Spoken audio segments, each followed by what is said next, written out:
Amazon FBA is one of the most searched online business models on the internet. It is also one of the most misrepresented. The version sold in courses, YouTube tutorials, and social media highlight reels shows a laptop lifestyle business that generates passive income from products shipped directly to Amazon warehouses. The version most sellers actually experience involves more capital, more competition, more complexity, and more ongoing management than any of those sources acknowledge. This video covers both versions: the real startup costs, the real margin structure, the real competition landscape, and the honest answer to whether the model still makes sense to enter in 2026.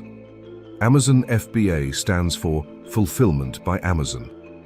The seller sources a product, ships inventory to an Amazon fulfillment center, and Amazon handles storage, packaging, shipping, customer service, and returns. The seller manages the product listing, the pricing, the advertising, and the supply chain. Amazon takes a percentage of every sale in exchange for the fulfillment infrastructure.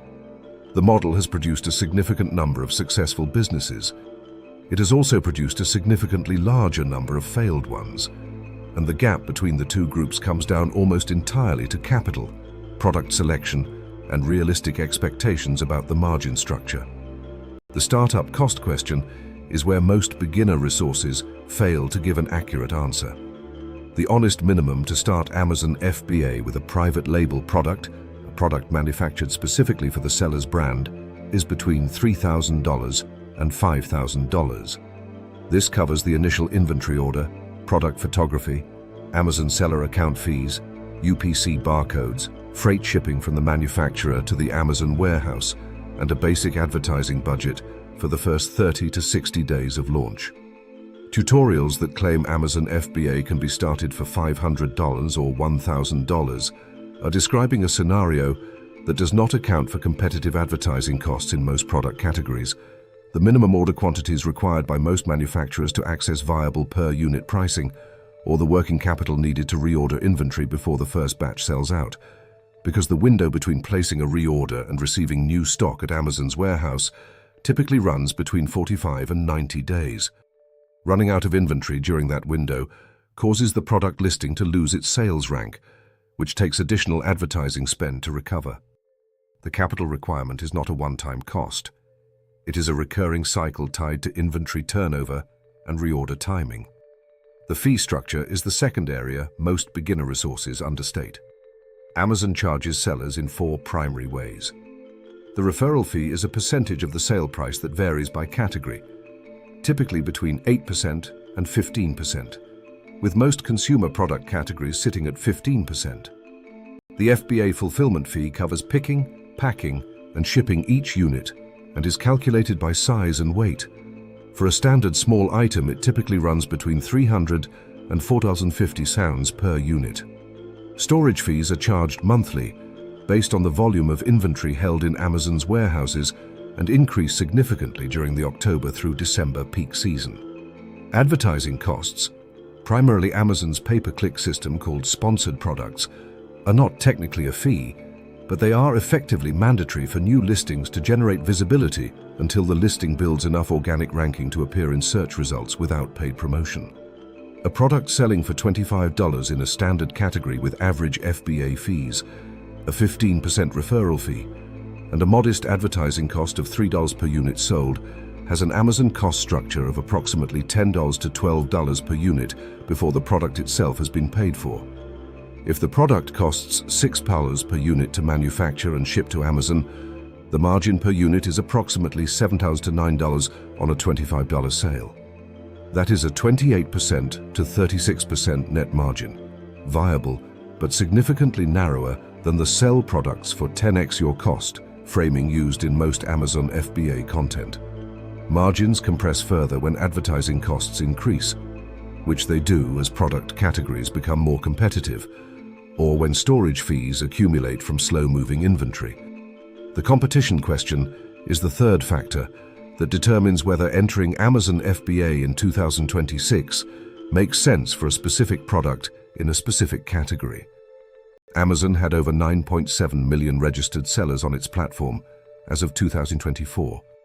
Approximately 1.9 million of those sellers are actively selling. The most profitable product categories: electronics, accessories, kitchen products, health and wellness, fitness equipment, have been identified and saturated by experienced sellers with larger advertising budgets, more reviews, and established listing histories.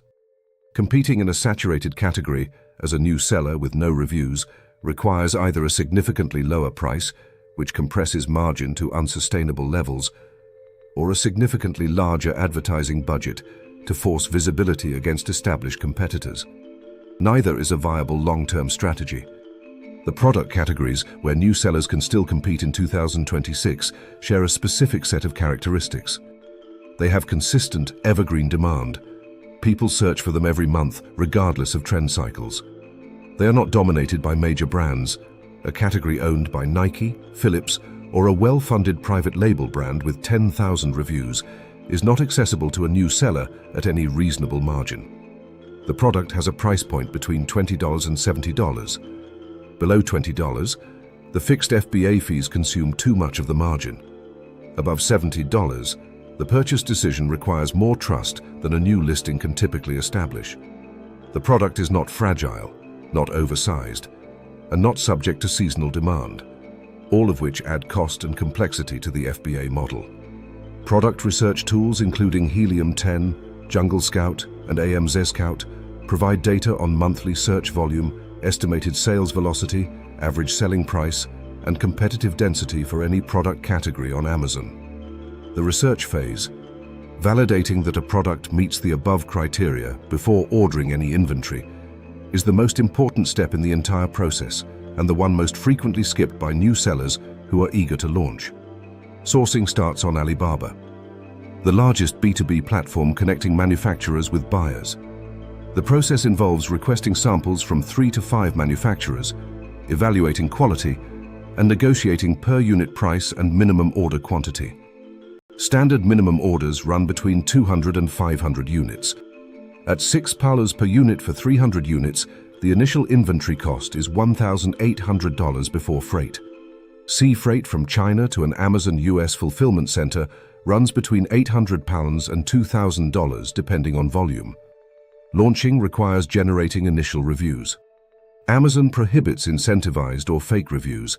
Violations result in account suspension. The compliant methods are Amazon's Vine program and follow-up email sequences through Amazon's buyer-seller messaging system.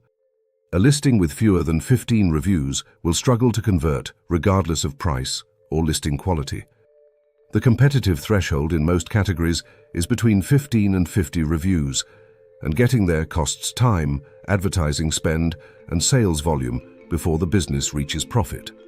The honest timeline for Amazon FBA from initial product research to profitable operation is 6 to 12 months for a well-executed launch in a viable category. The first 2 months cover research, sourcing, and manufacturing. Month 3 covers freight and receiving at Amazon's warehouse. Months 4 through 6 cover the launch phase, advertising spend, review accumulation, and listing optimization. Profitability typically begins in months 7 through 12 once organic ranking improves and advertising costs decrease as a percentage of revenue. This is not a 30-day income model.